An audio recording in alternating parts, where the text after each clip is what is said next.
Ai ndaloi se foluri me fëmijët e tij në ditëlindjen e tyre të fundit.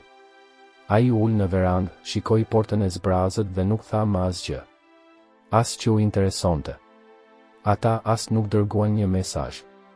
Jo një letër. Asgjë. E vetmja që kishte mbetur ishte Macja. Emri i tij ishte Dritan, një emër i çuditshëm për një kafshë, por atij i pëlqente. Ishte portokalli me njolla të bardha, një bisht i përdredhur si presje dhe sy të mëdhenj jeshil që dukeshin sikur kuptonin gjithçka. Që kur u shfaq atje, ende një këlysh, ai nuk është larguar kurrë. Plaku Bajram jetonte i vetëm në një cep të fshatit, në një shtëpi të vogël me çati të ulët dhe një dritare të shtrembër. Nuk kam pritur asnjë vizitor, nuk i kam shkruar askujt. Unë fola vetëm me Dritanin. Ai vërtet e bëri. Gjithë ditën. Në mëngjes, kur është koha për të hedhur ujë në kafe. Në pasdite, kur ula për të parë rrugën duke kaluar. Natën, kur shtriesha ngadalë dhe e përkëdhelja kafshën e vogël që ishte shtrirë mbi gjoksin tim. Fqini tha se ishte çmenduri. Por ai e dinte. E dija që Macja po më dëgjonte. Dhe, në një mënyrë të çuditshme, ai u përgjigj. Me kokën e anuar, me putrën në gjuhë, me atë mjaullim të butë që tingëllonte si një përqafim.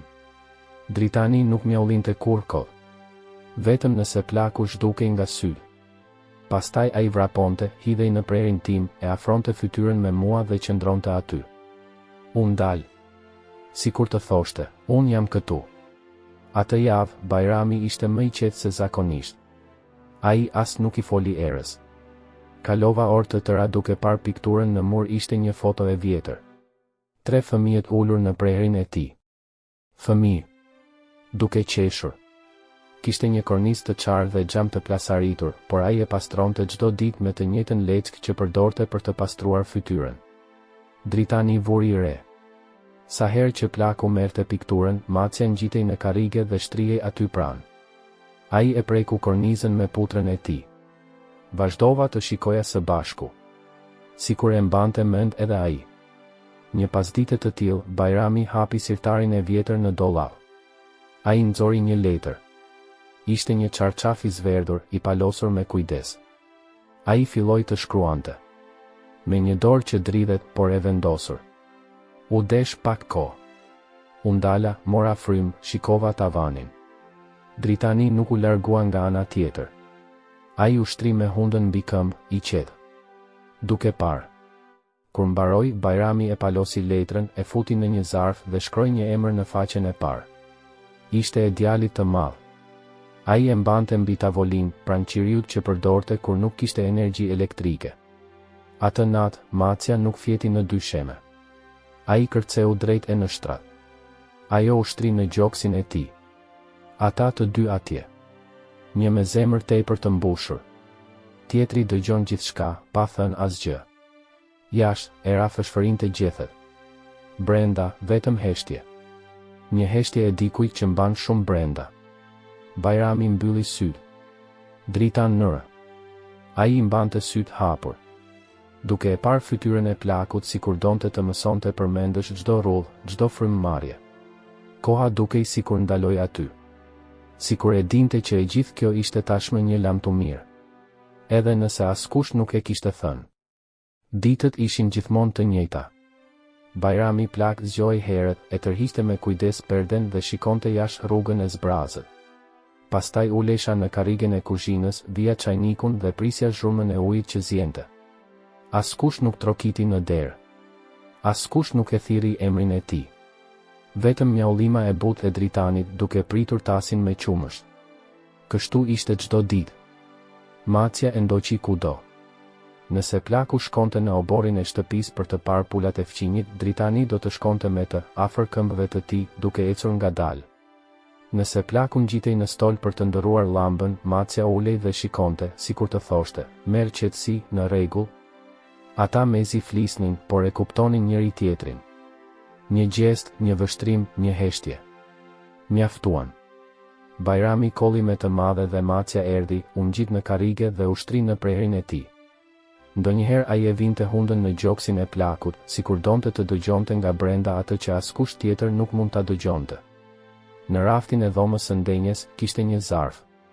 Njësoj si natën tjetër. Ishte ende aty. I paprekur. Me emrin e shkruar shtrembër. Bajrami kalonte pranë saj çdo ditë, e shikonte, por nuk e prekte. Ishte sikur kishte frikë se nëse e merrte, diçka do të zhdukej për gjithmonë. Dritani e dinte.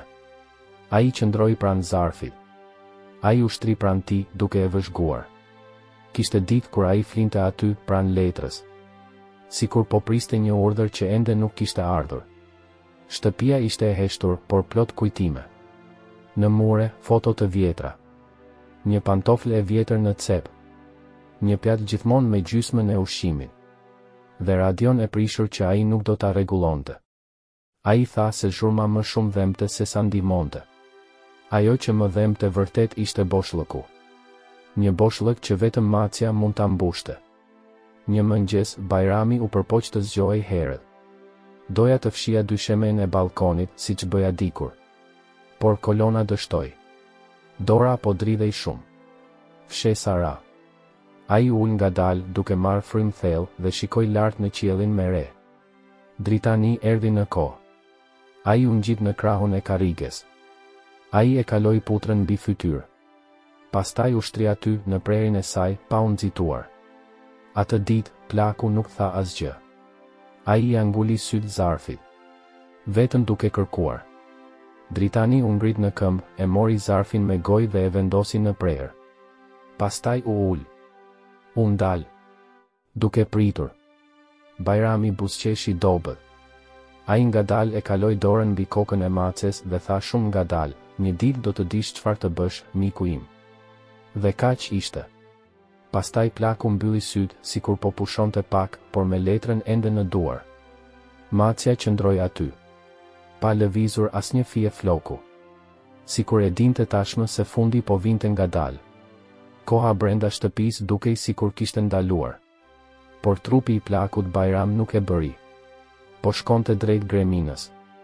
Çdo ditë që kalonte, ai ngrihej më ngadal, ulej me më shumë përpjekje, merrte frym më thellë sikur ta mbante botën mbi supe. Atë javë ai as nuk u përpoq të ngrihej nga shtrati. Ai qëndroi aty, i mbështjell me batanie, duke ngulur syt në tavan. Ai lëvizi syt vetëm kur Dritani kërceu ngadal për t'u shtrirë mbi gjoksin e tij. Macia e dinte tashmë rrugën për në shtrat pa bër asnjë zhurmë. Ai do të ecte në majë të gishtave, do të ngjitej në dy shek dhe do të vendosej në të njëjtin vend, sikur të ishte një mision. Bajrami mezi hante.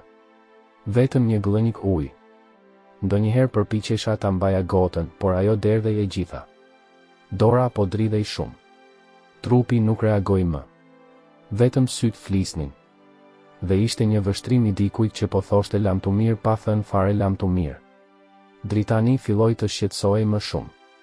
Ai e ndoqi plakun përreth shtëpisë, edhe nëse vetëm shkonte në banjo dhe kthehej.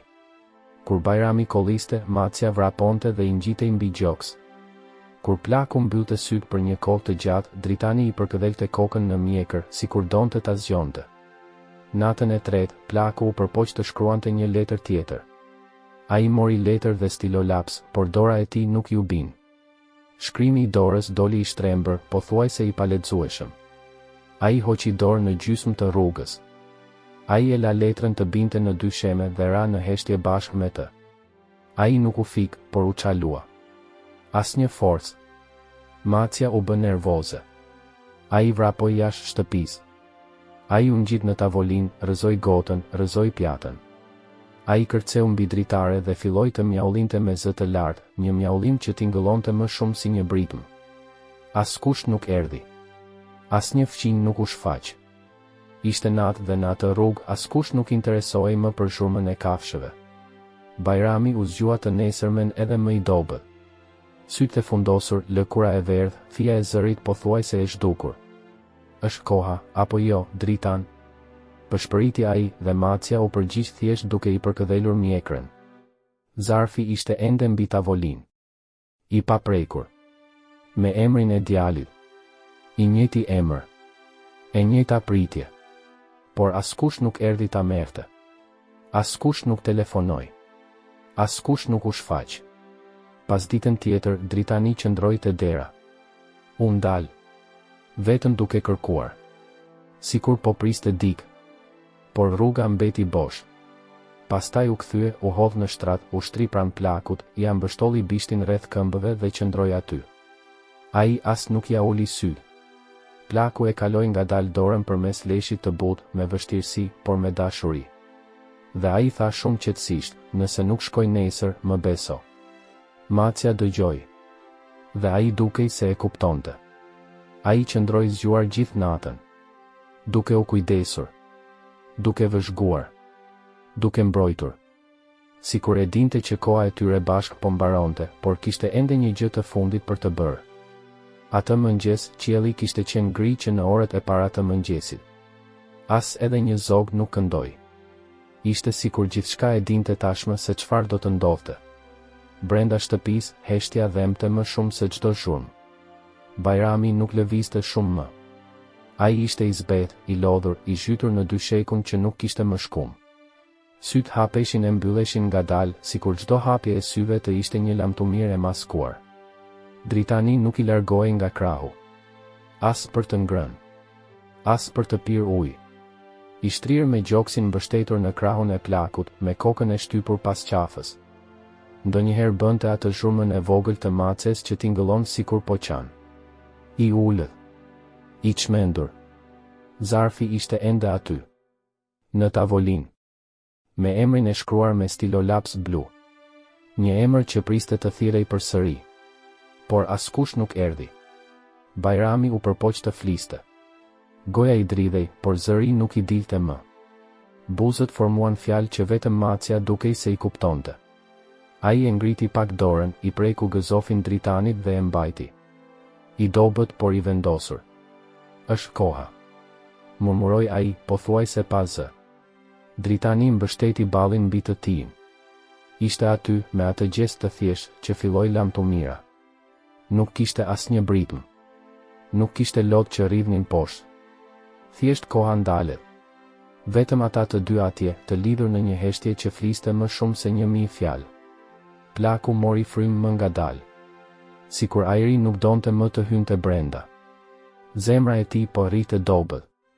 Shumë i dobët. Sikur do të thoshte, po iki, miku im. Mbaje këtu që të mos shkoj vetëm. Dhe macja qëndroi. Mënyra e tij. Qëndroi aty.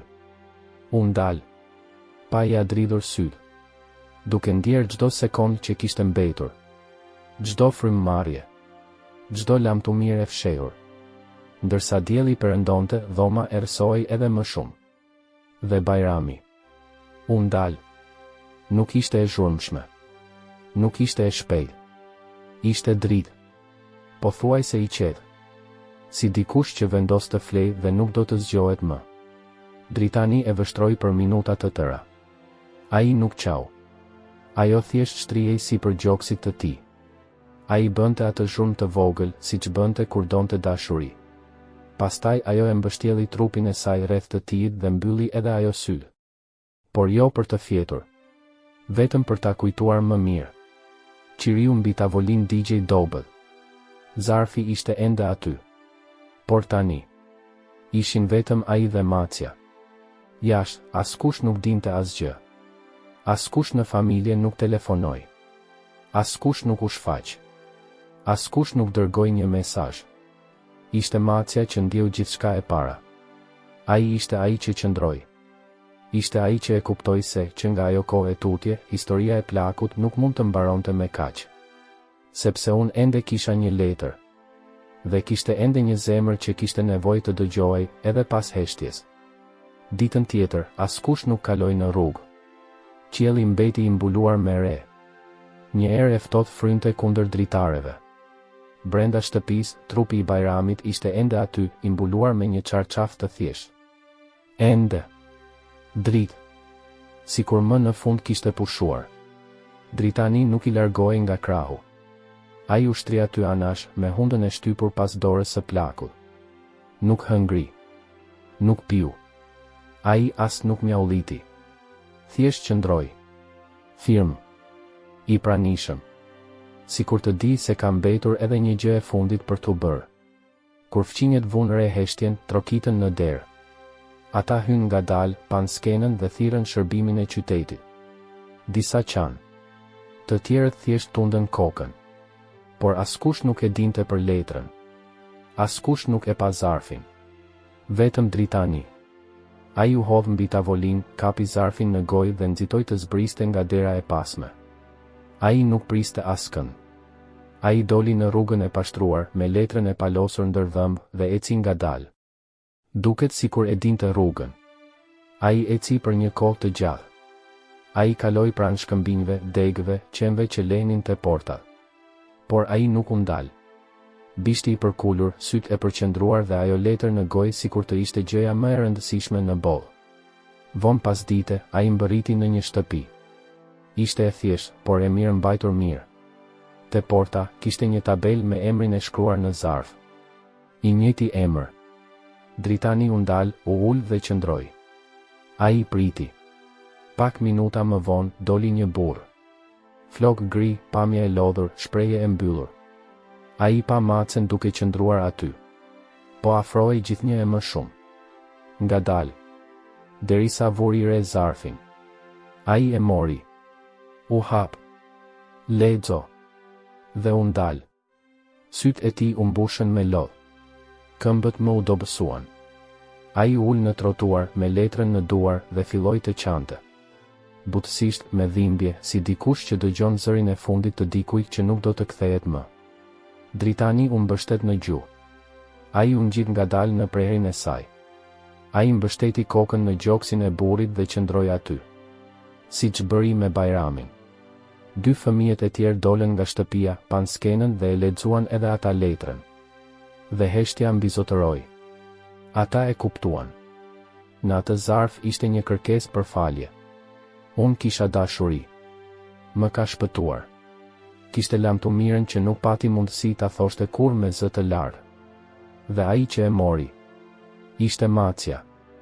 Në ditët në vijim, Dritani nuk u kthye në fshat. Ai qëndroi në atë shtëpi. Me ta. Flija në divan, haja ushimin më të mirë dhe ndonjëherë shkoja te porta. U ula dhe shikoja horizontin. Sikur priste ta shihte përsëri plakun, duke ardhur nga larg me një buzëqeshje të dobët dhe një dorë të shtrirë. Por nuk erdhi. Ai nuk erdhi më kurrë. Megjithatë, Macja kthehej gjithmonë te dritarja. Dhe sa herë që era frynte më fort, ai I mbyllte syt. Sikur dëgjoi përsëri zërin e plakut.